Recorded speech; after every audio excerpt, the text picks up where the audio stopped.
In this video, I'll explain how to install BackHub for your GitHub account. First, head over to our website backup.co and click Try Free for 14 days. You're going to be redirected to the GitHub Marketplace. You can also find us in the GitHub Marketplace directly in the section Security down here. Second, click on Set up a new plan, and down here you can see all the plans available. You can choose from 10 up to 300 repositories, and if you need a larger plan, please contact us at support@backup.co. 10 repositories, for example, means that you can create backups for 10 of your repositories. Later in the setup process, you can choose if you want to create backups for all the repositories in your account or pick a few select repositories only. Choose a plan and then click on Try Free for 14 days. In this step, you can decide for which user or organization you want to purchase the plan and install BackHub.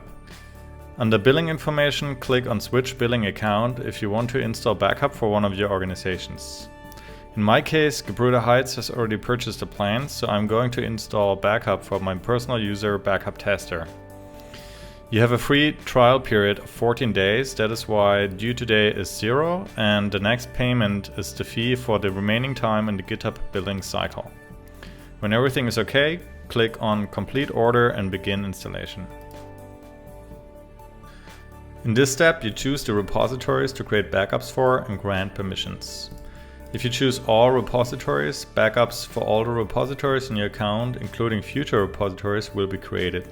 You can also pick only select repositories and pick a few repositories to create backups for. Down here you see the list of permissions. And in order to create the backups, read access to code and read access to all the metadata is needed. You're going to pick all repositories and continue with install.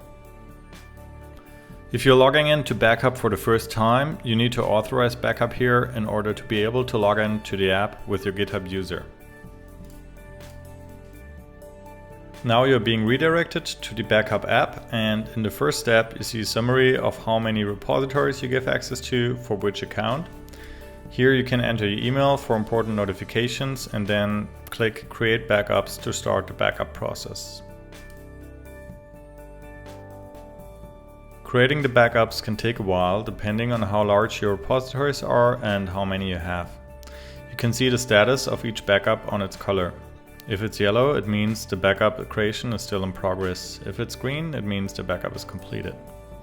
The status doesn't update automatically, so just reload the page after a while and check if the status is green. Now everything is green, looks good, it means all the backups are created successfully. Here you can see latest backup 4 minutes ago, and if you click on a backup you'll get more details. Here's the description of your repository, then the date of the latest backup and the amount of snapshots. If you click on Download Repository or Download Metadata, you'll get a list of all the snapshots that are available, and since we created this backup today, it's only current, but if you come back in a month, you will see 30 snapshots there in this list. So up here you have also a menu, you can edit your plan, you can configure access, contact support, switch installation if you have installed BackHub for another account. If you have any questions, you can click here on this intercom button and then contact me, that's Daniel. And yeah, thanks for listening.